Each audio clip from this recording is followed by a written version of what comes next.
আওয়ামী লীগের জঙ্গি লীগের জন্ম ভারতে, তাদের মৃত্যু ভারতে হবে। বাংলাদেশে তাদের কোনো শিকড় নাই। দেখেন এখন তাদের নতুন নেতৃত্ব আনতে চায় সজীব ওয়াজেদ জয় দিল আমেরিকায় বৈশা, আর নিজে দিল্লিতে আছে না নাই তাও তো জানি না। এখন কোন অবস্থায় আছে, চিতে আছে, কবরে আছে, নাকি ট্রমায় আছে নাকি নাই, এটা তো তার কালকে ক্লিয়ার করা উচিত।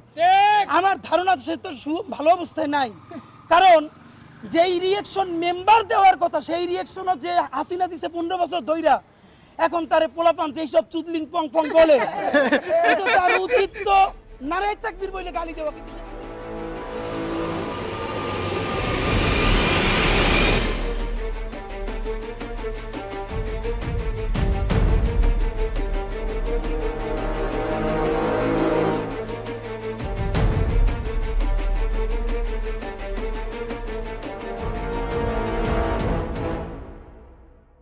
ভাই, আপনি এভাবে প্রকাশ্যে ভারত এবং দেশে আভ্যন্তরীণ বিশৃঙ্খলা এবং চাঁদাবাজি নিয়ে প্রকাশ্যে কথা বলেন, আপনার যে কোনো সময় প্রাণনাশের আশঙ্কা রয়েছে।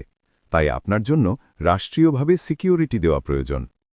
আমাদেরকে গুলি করার আগ পর্যন্ত কোনো কিছুতে আমাদের গায়ে লাগে না। যতক্ষণ না পর্যন্ত বুকে বা মাথায় গুলি চলবে ততক্ষণ পর্যন্ত আমরা কোনো স্ট্রাগল মনে করি না, এবং এক্সট্রা কোনো সিকিউরিটি লাগবে না। শুধু আমাদেরকে যদি কেউ গুলি করে মেরে ফেলে তাকে যেন ধরে বিচার করা হয়। আপনি যদি আজকে আমাকে, জাবেরকে, আমাদের টিমকে মেরে ফেলেন এবং তার যদি বিচার করতে না পারেন, তাহলে নতুন কেউ জন্মাবে না। শুধু এই জন্য তার বিচার করে ফেলতে হবে, আর কিছু স্পেশাল সিকিউরিটি লাগবে না।